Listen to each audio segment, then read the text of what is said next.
with us have a very special guest. Now, I don't want you all throwing stuff at your computer screen because he used to play for the Tampa Bay Buccaneers, and he also won a Super Bowl championship with the New York Giants. We're joined right now by receiver Michael Clayton, who now works as a sports analyst down here in Tampa Bay with the sports media as he co-hosts the pre- and post-game Buck Show. So he's going to be very sad Sunday night after the game. We're going to make sure that Kansas City Chiefs fans. Well, Mr. Clayton, thank you so much for joining us today.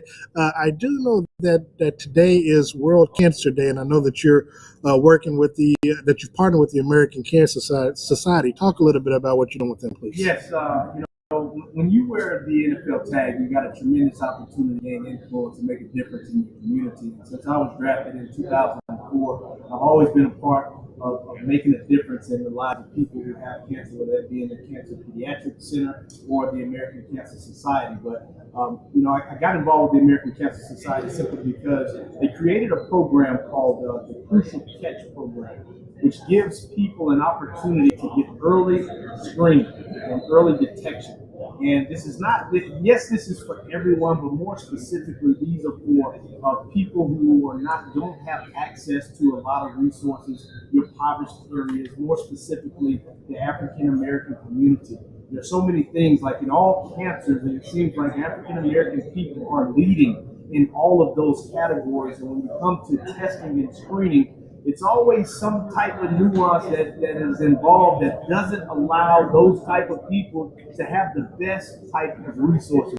So when we give an opportunity to speak on platforms about cancer, about screening, about research, we are sure to do that. Thank you guys so much for the opportunity to speak upon that. This year's been a big year simply because $30,000 from the Super Bowl 55 host committee was donated to the American Cancer Society, to the community's health centers of Pinellas, and then another $120,000 was donated to the American Cancer Society's Hope Lodge, which gives families who are dealing with cancer or staying at Moffitt an opportunity to stay at this Hope Lodge, get some resources, get support, the support that they need to get taken care of while their families are dealing with this. So we all know that money makes a difference.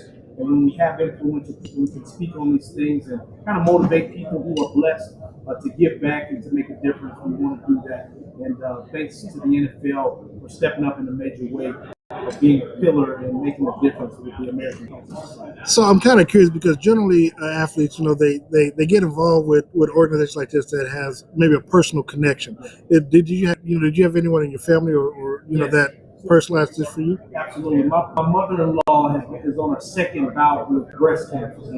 I've never had a nanny. I got 5 kids, never had a nanny. My mother-in-law took care of my kids. And through her first bout with breast cancer, the only reason why she was able to be so strong through that is because she found it early. She was a beneficiary of a health screening that went great for her finding it in early detection. And then she's on her second bout with breast cancer, and she can't keep the baby. So my life has changed tremendously simply because I can't go to New York for a job or LA for a media job. I got to sit still and be a father first and raise 2 young girls, 3 and 2. So it's impacted me in a way where I'm not really able to really move like I want to move right now because I got to be a family man first. And it's a hassle. I'm a provider, I'm a worker, but now I find myself more so the past 3 years being a stay-at-home dad and doing the things necessary to make sure that my kids' lives are facilitated in a way where it's healthy for them. And both families. My wife's a doctor, so she has a very strenuous schedule, and it gives me an opportunity to kind of just to be with them. And not having a mother-in-law, especially dealing with COVID, not being able to come over, I've had to take a more hands-on approach to fatherhood on a day-to-day basis, and it's important, man. It's really put a damper in I'm 38 years old. I want to go earn and work and do all of these things, but right now cancer has impacted my life where it has me sitting still right now. So I'm sure to always talk about those things of people getting screenings early and finding the resources and thanking the people who are responsible for people having those types of resources. Looking at this weekend's games, what are you looking at the matchup? I know obviously you cover the Bucs, and I'm we'll get to who you think is going to win this game, but they played each other November 29th. Kansas City walked away with a 27-24 victory early in the first quarter. In the first quarter, long Tyreek Hill had 200-plus yards as they decided to single cover him. What differences do you see in this Sunday's matchup between the two that things may be differently that may work out in the Bucs' favor? Well, they had to see Tyreek Hill live in the flesh in the first half. Some of probably his best football that he's ever played in the half. So the good thing is that Todd Bowles and company created a game plan to keep him at bay for the rest of the game. And to go along with Travis Kelce and all of those things. So they found a formula that worked and allowed them to get back into the football game. So I have to assume that that's going to be the game plan going in from the beginning, not just 30 minutes of football, but for 60 minutes of football, knowing if our defense allows Tyreek Hill to run all over us like he did in that first game, we probably won't have a chance simply because of the nervousness that goes along in these caliber games. When a team goes up in the Super Bowl, man, guys get really, really nervous. You think you're about to lose, and it's still a long football game. So the Bucs can't afford to allow the Chiefs to do what they did last week. And I just think that because they did such a good job at halftime adjustments, that they now have the formula to at least start off the game. And that's why I say this is going to be a game built upon a coach's mind. Who's the better coaching staff? Are you going to do what you put on tape, or are you going to do something different? Are you going to surprise the other team? And that's really going to be the team that really has the advantage. The team that can create offensive plays and defensive schemes that surprises the other team to create big plays, in my opinion, will have the advantage. And we are faced with two teams that have two great coaching staffs. So you got to believe that teams will be prepared for anything. Who you got winning and why? I got the Tampa Bay Bucs winning simply because I felt that they were destined from the beginning. This just seems like a fairy tale story. Now, you cannot deny the greatness of Patrick Mahomes and Andrew Reid and everything that he's done with the Kansas City Chiefs and all of their great players.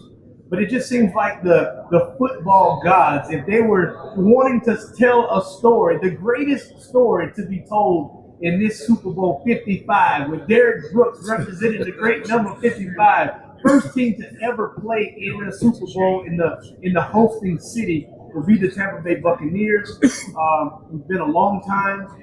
Tom Brady in his first year gets us to the Super Bowl. It just seems like the football stories that are being told, the best football story to be told is Tom Brady winning his 10th Super Bowl win and, going on to greatness. I will tell you this. People who know me and follow me, they know I predicted this matchup when they signed Tom Brady back in April. So I predicted that the Super Bowl matchup would take place, but also predicted that Kansas City would go 19-0. Now, because I had them going 19-0, and look, they should be 18-0, but that's the story for another day. I just think for myself that one, they're destined to. I think the experience of last year with everyone most of the players coming back, I think you may have maybe 5 players on this Bucs team that has Super Bowl experience: Brady, Gronk, JPP, and Dominican Sue, and Antonio Brown. I believe his rookie year he played in the Super Bowl with the Steelers. That I just the lights might be too bright. The key for me is, as you mentioned before, it's going to be defensively how these teams react and what type of adjustments they make. Now, again, you said they saw Tyreek Hill live in the flesh. They've had 4 years of seeing Tyreek Hill, just on camera and what he's able to see. So if you had to wait to see him, to see how fast he truly is, I question the judgment there. Well, there's a difference. I'm going to tell you this. There's a difference between what you're watching and what you're feeling. Okay. I promise you that, without a doubt. Once you see it live and in the flesh, then man, no team is able to cover this guy. Well, here's why. Once your players feel the why, and you can only feel that through experience, which we already have now, that is the way that you come up with the best ideas and schemes to combat that greatness that Tyreek has, and it had to happen. Here's the other kryptonite that I think will affect Tom Brady. The Chiefs have Steve Spagnuolo, and we know, and because as well, being a former Giant, that what Steve Spagnuolo is able to do against Tom Brady in the Super Bowl and in big games, he's been successful in doing it. So all in all, I haven't set on the score yet because I plan on betting on this game. And the Chiefs, they've had a hard time covering the point spread. But I do see Kansas City winning. But I think it's going to be a high-scoring game. I think defensively they're going to try to do what they can. But I think the greatness of Patrick Mahomes offensively, and then Tom Brady's having enough weapons, to go up and down the field. I think we're looking more so like at a 42-35 type shootout game. Yeah. At first I said, towards the latter parts of the season, I was watching the Bucs and I said, at this point we should be averaging 30 points a game. And for me, I just feel like it's going to be a defensive game. It's going to be a defensive game which will keep the score, modest. I'm going 28-27. But 28-27. But you got to get to at least 30 to beat the Chiefs and Patrick Mahomes. Tom Brady has played in some ugly Super Bowls. That part is true. That part is true. And I just feel like this game, this weather. The weather, okay. We're talking about cold weather in Tampa, all right? But it's a defensive weather, all right? And when you add the elements of our defense playing well, that does not include us giving up a lot of points. So the Bucs only win if our defense plays great, just like it's been all year. And if our defense plays great, we've kept other teams at bay. So I just feel like this won't be a game where neither team will score over 30, but it's going to be a great game throughout. Michael, I appreciate it very much. I've got enough bets with Rob Parker, people from the NFL Network. I might have to add you to the list this weekend. Slide me on in there as long as it's family-friendly bet. Oh, trust me, we got the we can bet a slab of ribs. How's that? Slab of ribs. Let's do it like that. The way you dressed in that nice suit, you got a whole lot more than ribs. Well, look, I'm trying to make it easy on you because you know what I got to do the post-game show. I'm trying to keep you from having the crowd in the air. So. Listen, our pre- and post-game show is from the Wiener. Woo! Oh, well then. And right there by the stadium. So it's going to be hectic. And I'm telling you, Tampa Bay is taking over the city. Okay, we'll make a deal. Chiefs win. I come by. I don't know how long you'll be there, but I'll come by there after the game. 2 hours after kickoff. 2 hours after kickoff. So you're not. I'm talking about post game. Yeah, 2 hours after the game is over. I'll come by there. Chiefs win. You owe me some wings. I got you covered. My man.